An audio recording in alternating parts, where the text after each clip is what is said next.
The screenwriter and director Woody Allen directed 44 films. Out of them, 23 films got Academy Award nomination. Winner of Nobel Prize, theoretical physicist Peter Higgs, and who don't know the Harry Potter, the hero of magic school. But do you ever curious how J.K. Rowling wrote this series? How these great personalities achieve this success? What they have done?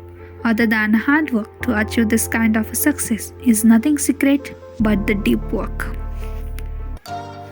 Hello friends, I hope you all are doing well. So today I come with the book summary of Deep Work, author by Cal Newport, which I divided into two parts. First one, the idea. Here you will see what is deep work exactly, how deep work is valuable, rare and meaningful.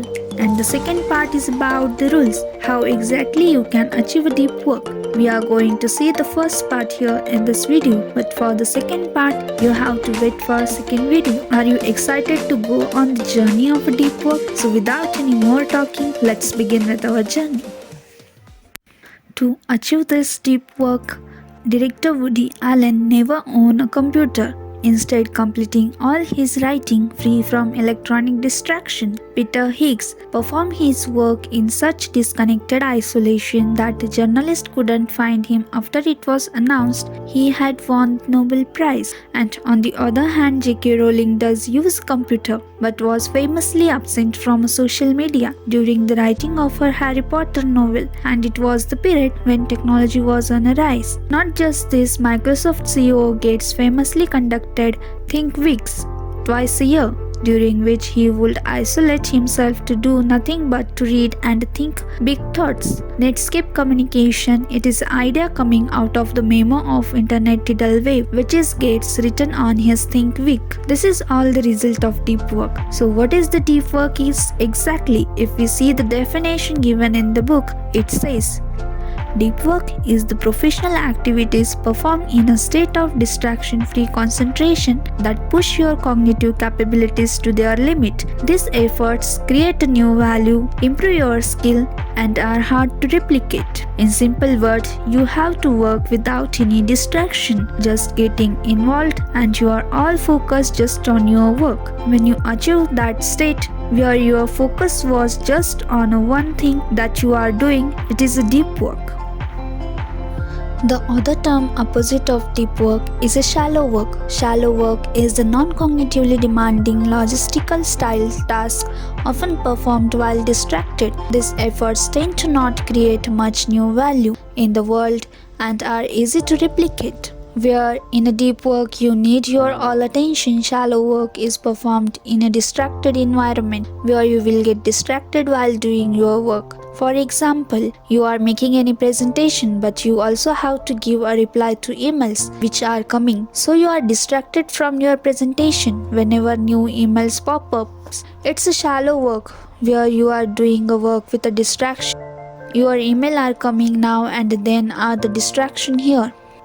In 2008, Nicholas Carr wrote in an Atlantic article, "What the net seems to be doing is chipping away my capacity for concentration and contemplation." Carr expanded this argument into a book, The Shallows, which became a finalist for the Pulitzer Prize. Similar to The Shallows, there are other books as well.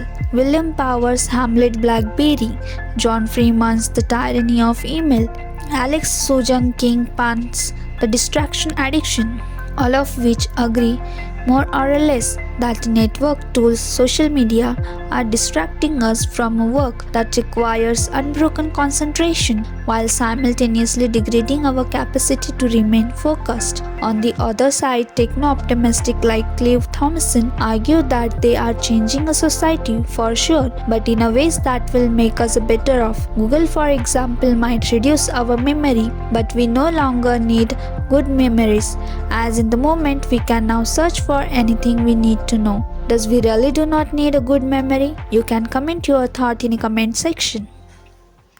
So the next in this book, author says deep work is a skill that has a great value today. There are two reasons for this value. The first has to do with learning. If we want to get successful in today's fast-paced world, where we have to upgrade ourselves with the new skills every time. To upgrade ourselves, you must master the art of quickly learning complicated things. This task requires deep work.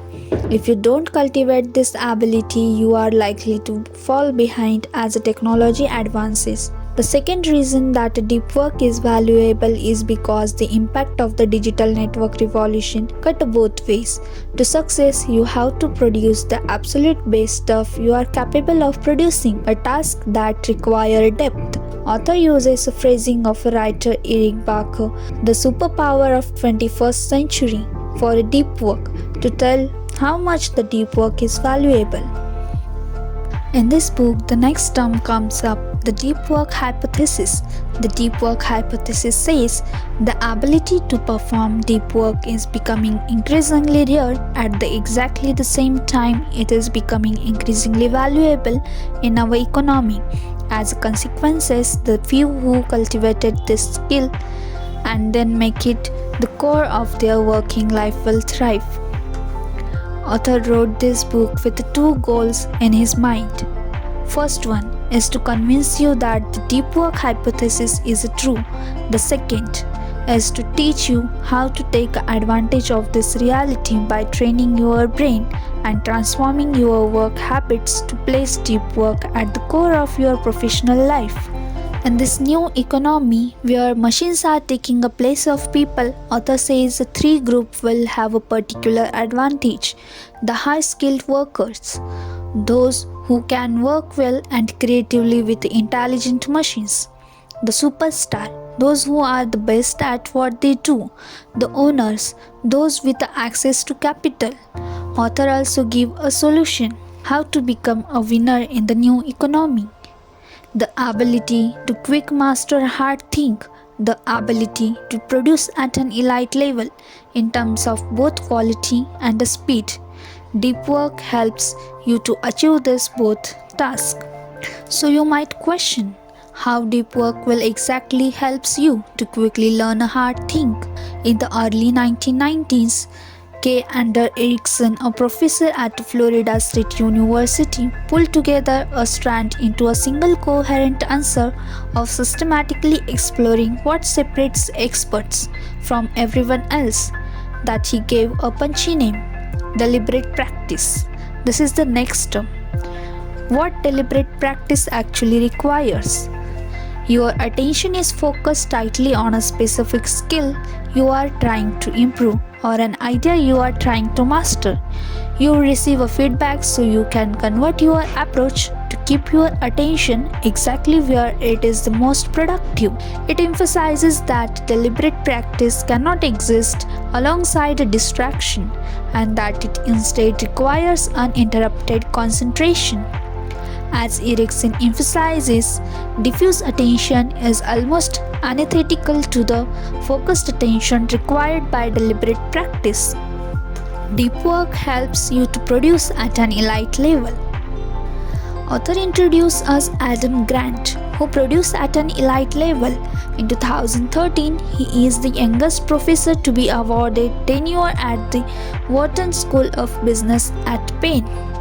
In 2012, Grant published 7 major journals articles. In 2013, this count fell to 5 because this same year he published a book titled Give and Take. It ended up featured on the cover of New York Times Magazine and went on to become a massive bestseller. When he told the author about his productivity, one idea central to his method that author observed: the batching of a hard work but important intellectual work into long, uninterrupted stretches. Author gave us the law of productivity, which is high quality work produced equals to time spent into intensity of focus. Sophie Leroy, a business professor at the University of Minnesota, in 2009 paper titled Intriguingly, Why Is It So Hard to Do My Work? Leroy introduced an effect she called attention residue, When you switch from some task A to another task B, your attention doesn't immediately follow. A residue of your attention remains stuck thinking about the original task. This residue gets especially thick if your work switched. But even if you finish task A before moving on, your attention remains divided for a while. Leroy studied the effect of this attention residue on performance by forcing a task switches in the laboratory.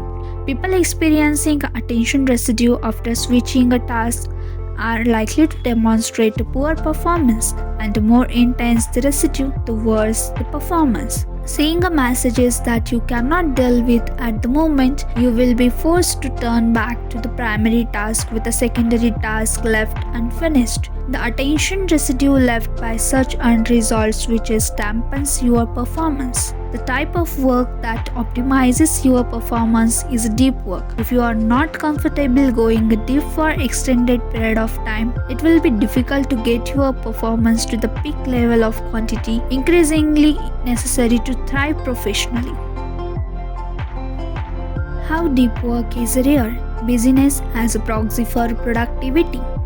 If you send and answer emails at all hours, if you schedule and attend meetings constantly, if you weigh in on instant message system like a call within a second when someone possesses a new question, or if you roam your open office bouncing ideas off all busy in a public manner. If you are using a business as a proxy for productivity, then this behavior can seem crucial for convincing yourself and others that you are doing your job well. But it is just work, not deep work, because every time you are coming across a new distraction.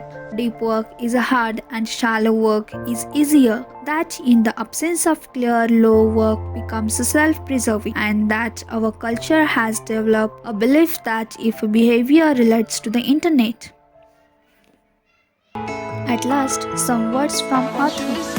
Embrace deep work in your own career, and to direct it towards cultivating your skills is an effort that can transform a knowledge work job from a distracted training obligation into something satisfying, a portal to a world full of shining, wondrous things. A deep life is a good life, any way you look at it.